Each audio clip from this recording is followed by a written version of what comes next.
Bonjour à tous et bienvenue sur la chaîne SMG Astro. Dans la vidéo d'aujourd'hui, on va voir comment photographier une étoile. Mais pas n'importe quelle étoile, je parle de notre étoile, le Soleil. Allez, c'est parti.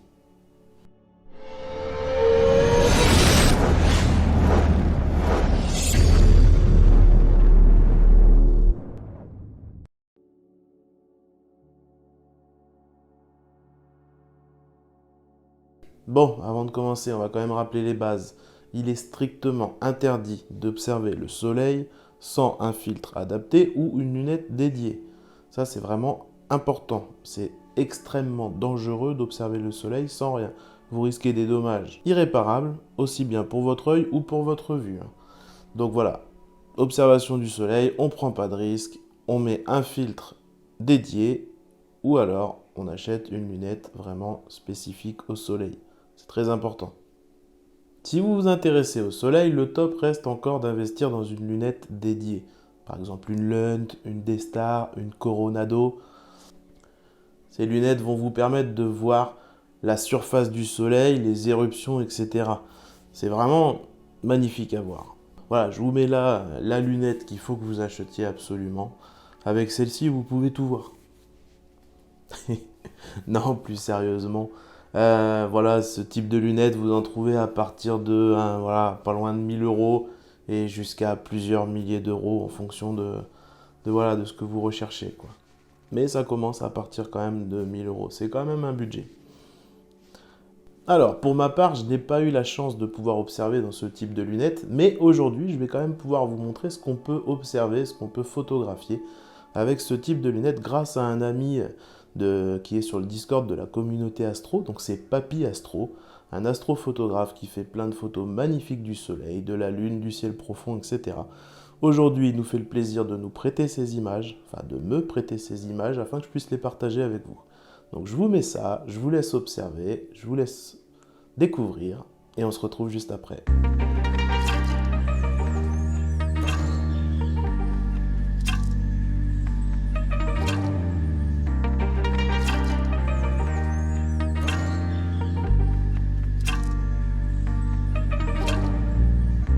Voilà, bah écoutez, les images parlent d'elles-mêmes, elles sont juste magnifiques. Un grand merci à toi Papy de m'avoir prêté ces photos pour cet épisode. Pour ma part, j'utilise un filtre Bader Astro Solar. euh, en OD5. Alors ça existe en OD5 ou OD 3.8. Là j'ai une feuille de OD 3.8. La différence, c'est que l'OD5 permet de faire et de l'observation et de l'astrophoto, alors que l'OD 3.8 ne permet de faire que de l'astrophoto. Vous ne pouvez pas observer avec ça, le filtre laisse passer beaucoup plus de lumière, et donc vous risquez à nouveau des lésions au niveau de votre œil. C'est très important. 3.8, ce n'est que pour la photo. D'ailleurs, a priori, le filtre OD 3.8 est amené à disparaître. Parce que, bon, voilà, a priori, il y aurait eu beaucoup d'accidents et normalement, ces filtres-là devraient être arrêtés. Mais bon, ça, c'est à confirmer. C'est ce qui se dit. Pour l'instant, on attend. D'ailleurs, je vais en profiter pour remercier Christian Derien, un ami qui tient la boutique Optique Derien à Pontorson. Donc c'est un opticien passionné d'astronomie et revendeur de matériel astro qui m'a gentiment offert ce filtre afin que je puisse vous en faire un épisode. Donc c'est vraiment très gentil de sa part. Donc Christian, bah, si tu me regardes, un grand merci. Vraiment. Surtout que j'adore. Merci beaucoup. Donc comme on peut le voir sur la boîte, ce filtre-là va nous permettre de pouvoir donc observer les taches solaires, les éclipses, quand tu auras des éclipses, et bien sûr des transits.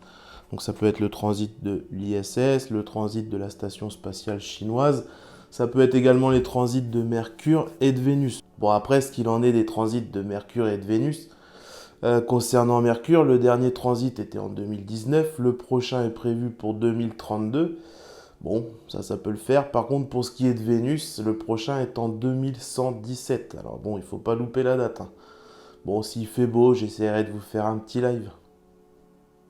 Donc voici quelques petits exemples que j'ai pu photographier avec justement avec ce filtre Astro Solar. Donc je trouve le soleil vraiment fascinant. C'est un objet qui évolue chaque jour. Les taches se déplacent. Voici d'ailleurs un exemple de ce qu'on peut voir sur plusieurs jours consécutifs. Voilà, toutes mes photos ont été photographiées avec la TS61 EDPH2 avec une Barlow Télévue x3 et ma caméra ZWO ASI 533 MC Pro. Le jour où j'ai photographié cette tâche-là, Papy Astro, lui, a photographié les mêmes tâches avec un Mulon 300. Et donc voici le résultat. C'est plutôt joli.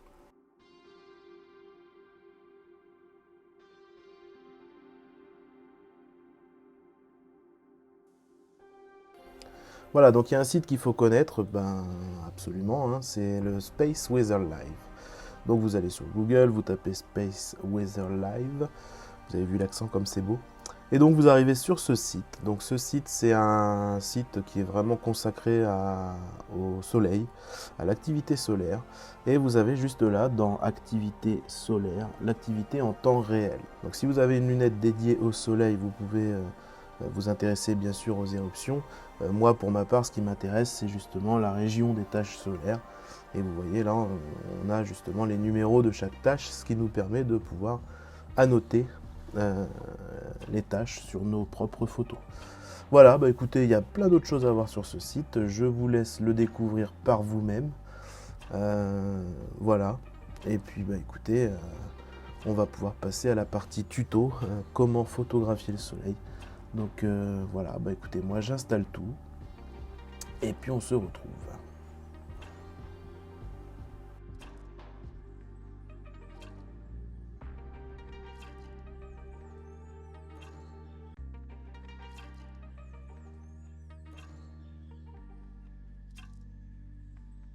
Voilà, donc si vous avez une monture GoTo, il faut la placer le plus possible vers le nord. Donc soit vous utilisez une boussole, soit vous utilisez les applications type carte du ciel, etc.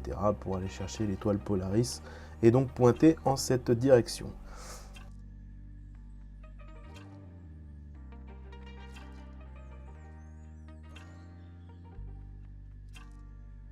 Ensuite, vous n'avez plus qu'à pointer soit avec la raquette de commande, soit, moi c'est avec l'ASIR, de pointer vers le soleil et la monture va y aller tout seul. Alors malheureusement, vu qu'on n'a pas fait une mise en station précise, on n'aura pas, on va pas pointer directement le soleil, mais il va falloir le chercher un petit peu en vous déplaçant un coup à gauche, un coup à droite, un coup en haut, en bas, enfin bref, avec les flèches de la raquette.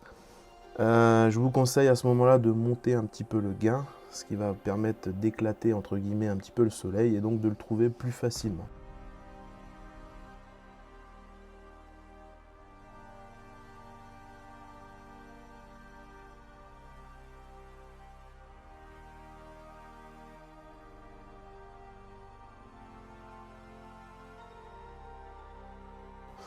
Voilà, une fois que vous l'avez trouvé, écoutez, on se retrouve pour la suite de l'épisode et ça se passera sur l'ordinateur.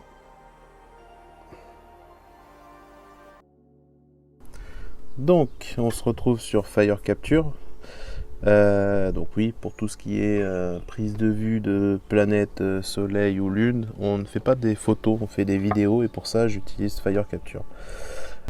Voilà, donc le plus compliqué je dirais sur le soleil, c'est la mise au point. Donc je vous conseille de zoomer un petit peu dans l'image et d'aller chercher une tache solaire pour essayer d'effectuer la mise au point le plus précisément possible. Voilà, il faut réussir à avoir un petit peu les flashs de netteté. Donc là c'est le cas, c'est pas trop mal. Donc du coup je lance des vidéos de 30 secondes au format SER, SER. Donc c'est un fichier non compressé, fichier vidéo non compressé. C'est comme un RAW en photo, mais là c'est en vidéo.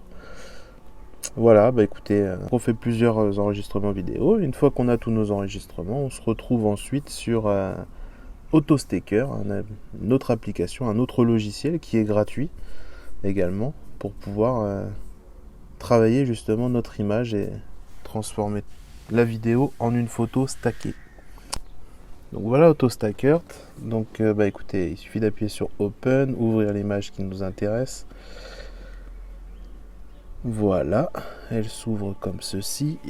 Donc la première chose à faire, ça va être de faire CTRL plus clic dans la partie assez contrastée. Donc moi je vais me servir de la grosse tache solaire qu'on a juste ici. Donc on fait CTRL plus clic en même temps.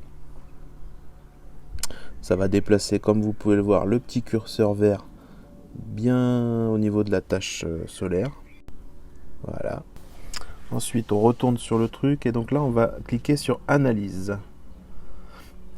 Et puis, on laisse faire le logiciel, donc ça met quelques secondes. Ça, c'est pas très long, l'analyse. Et ensuite, il vous ouvre un graphique pour vous montrer la différence, enfin la qualité de votre image. Donc voilà le graphique. Hop. À partir de là, on va venir placer des points partout. Donc là, en cliquant sur Place AP Grid, ça va automatiquement nous placer des petits carrés partout. Une fois que c'est fait, on va retourner sur l'autre écran. Voilà, donc là, on peut sélectionner le nombre d'images que l'on veut ou le pourcentage d'images que l'on veut juste ici. Moi, pour ma part, j'ai sélectionné 35%, ce qui correspond à toutes les photos, on va dire, au-dessus de 75% de meilleure qualité, quoi. Et ensuite, on appuie tout simplement sur Stack. Et on attend. Tout va se faire tout seul, donc ça peut mettre quelques minutes quand même. Donc on patiente, on attend, et donc bien sûr on enregistre en fit. Alors moi j'aime bien faire les deux, une en fit, une en TIFF. Je vais vous montrer après pourquoi sur la suite du traitement. Donc là moi je vous montre la fit, mais je ferai la même chose, une deuxième conversion, enfin un deuxième stack en TIFF. Voilà, une fois que ça c'est fait, bah écoutez, on va ouvrir ça ce coup-ci dans Cyril, donc toujours une application gratuite. Dans Cyril, on va ouvrir notre fichier stack.fit.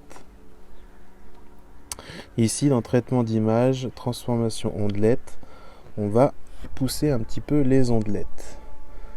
Donc, moi je ne travaille que sur le premier plan, deuxième plan et éventuellement s'il y a besoin très légèrement sur le troisième plan.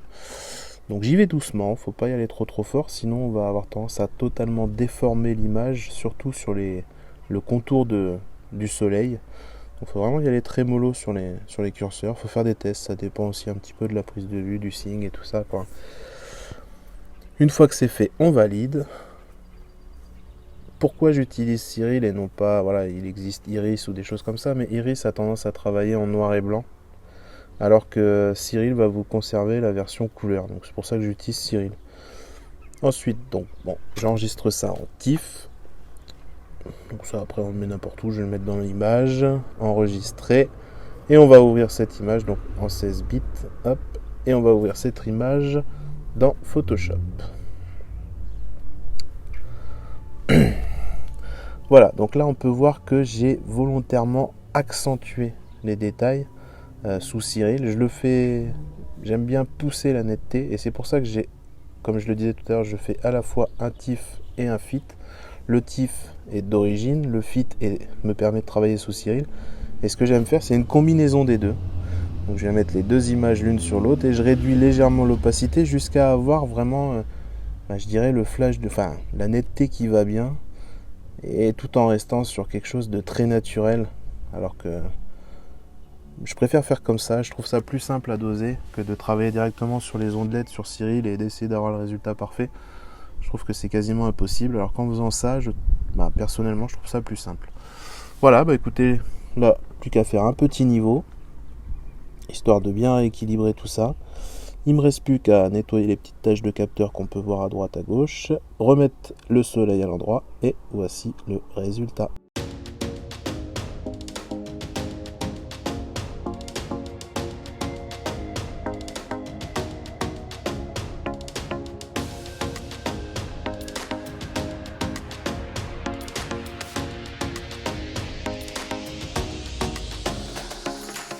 Pour conclure, j'ai envie de me tester un petit transit de l'ISS. Donc pour ça, il existe un site. C'est Transit Finder. Donc vous tapez Transit Finder, vous cliquez sur le premier, ISS Transit Finder. Ici, on a juste à sélectionner la localisation, donc là où on habite. Alors bon, on apparaît au milieu de nulle part, il faut dézoomer un petit peu, puis on va, hop, en France. Moi, j'habite, alors attendez, tac, que je zoome. Hop, voilà, j'habite juste ici. Je fais Save et Close. Et là, je fais, on peut régler la date, tout ça, 80 km. Et je fais Détecter. Je vois qu'il y a un transit ce soir. Je clique dessus et ça me montre sur la carte où est-ce que va passer l'ISS sur la carte. Donc à partir de là, il ne reste plus qu'à trouver un petit point. Donc moi pour ma part c'est ici. Hop, je vais vous montrer. J'ai vu sur Google Maps que j'ai un petit parking, un aire de repos on va dire, au bord de la route. Donc je vais me placer ici. On peut remarquer donc l'ISS passe à 20h10 et 9 secondes. Donc c'est assez précise. Du coup, moi, c'est à 42 minutes de route. Donc je prends la route, j'installe tout et puis je vous retrouve là-bas. Allez, à tout de suite.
Ça y est, je suis installé.